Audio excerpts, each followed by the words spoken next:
Welcome to the Alexa European Marketing Flash Briefing. This 23rd episode will be practical and inspiring as we enter the second half of 2020.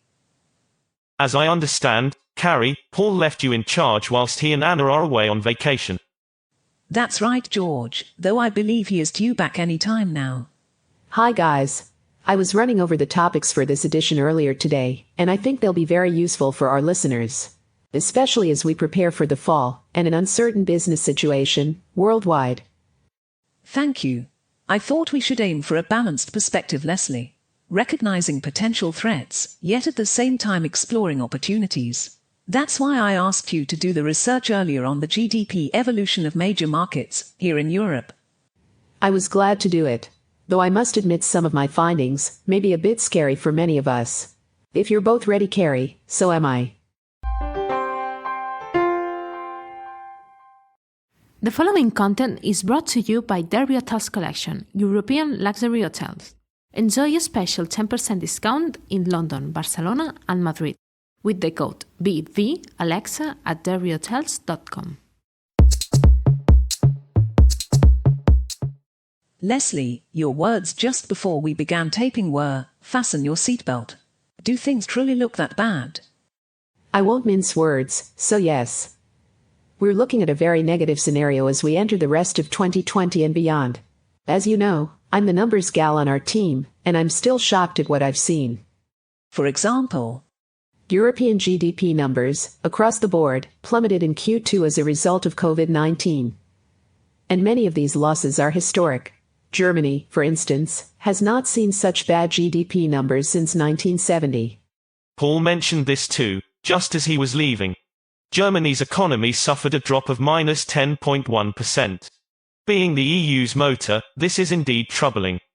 Let me share a few more figures with you. This Q2 data is for the period April through June of 2020. Italy, minus 12.4%.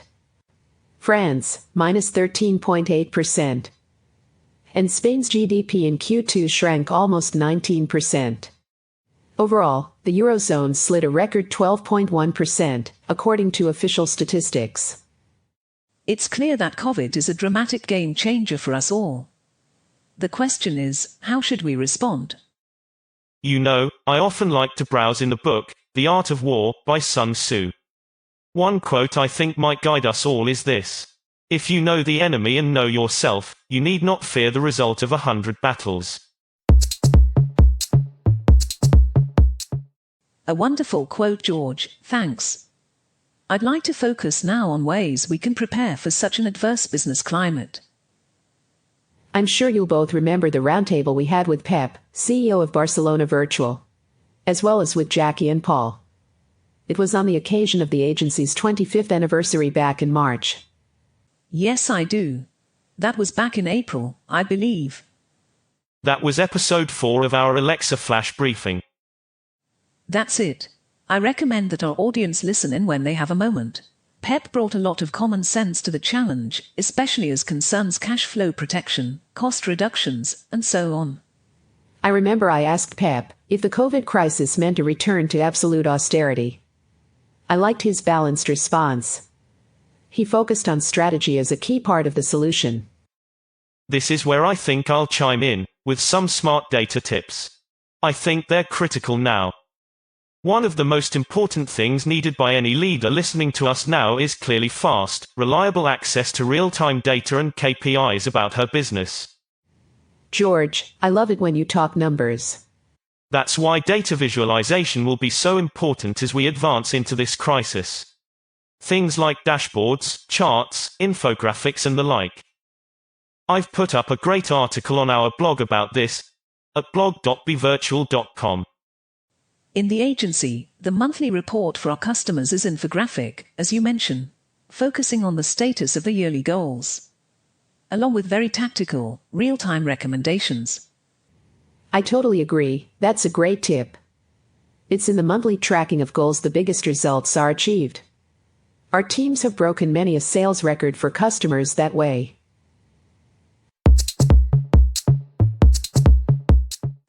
I do want to mention that not all is doom and gloom.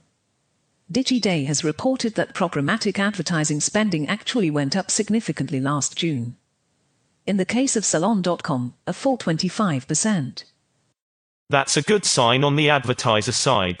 However, digital managers need to be careful. It's also reported that 40% of current traffic from those ads is driven by bots. By programs who aren't real people. I'm not surprised. Social media has also really suffered from the use of fraudulent accounts. Still, bots can also be a great inexpensive way to offer customer service. Leslie's right. She and I do seem to be on the same wavelength today. Here in the agency, our 24-hour chatbot, BV, answers questions non-stop on Facebook Messenger. Guys, well done indeed. That's exactly the positive tone I wish to strike today. For my part, I've put up a valuable link on the blog post for this episode. Carrie, what's it about? It's a very complete look at the opportunities for many companies coming from the telecommuting revolution, with so many people working from home. Very much worth the read.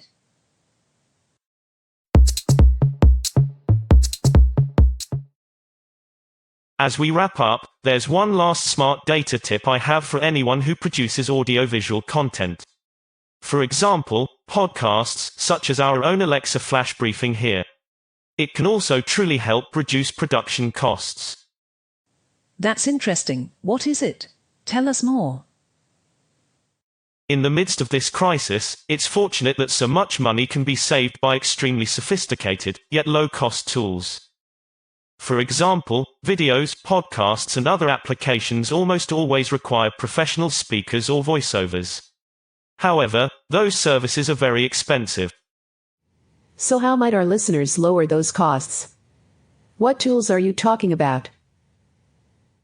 Well, it just so happens that very human voices are available, nuanced by AI, and very economical. They don't sound robot-like at all. George, that sounds fascinating. Please put up a link regarding that as well. To be really honest, it seems pretty far-fetched to me. But just because it's you, I do promise to take a look at blog.bevirtual.com. Hey everybody, have you finished recording? I'm back. Paul, oh, you're here. I mean, welcome back, of course. It's just that we're still recording. Well, boss, you've missed the best part. George here was insinuating that some of us just might not be real. I most certainly did not. Paul, well, I think we'll need to ask Peter, to strike that out during post-production. What do you, think? Not to worry, Carrie. I'm sure that everything is just fine and that our listeners were really helped by your tips. So thanks to all three of you for filling in for us and for preparing this episode together. One final word about what you discussed earlier. Most experts agree that we're entering uncharted waters this fall with COVID, and it's still unclear as to what kinds of disruptions we might see in consumer demand or supply chains. Whatever may happen, as always, it is key to stick together and support each other. So remember, you have some faithful friends and colleagues here in Barcelona. We'll get together again very soon to share fresh, effective European strategies. In the meantime, have a great start back at work and keep the faith. And just a quick note for our listeners, we'll be back again very soon with more innovation in European marketing on our Alexa Flash Briefing. I also hope that you'll be sure to join us at the blog at blog.bevirtual.com. Look for the Alexa section, and that's where you'll find many of the resources, not only for this particular episode, but for all of the previous episodes. So goodbye and talk again soon.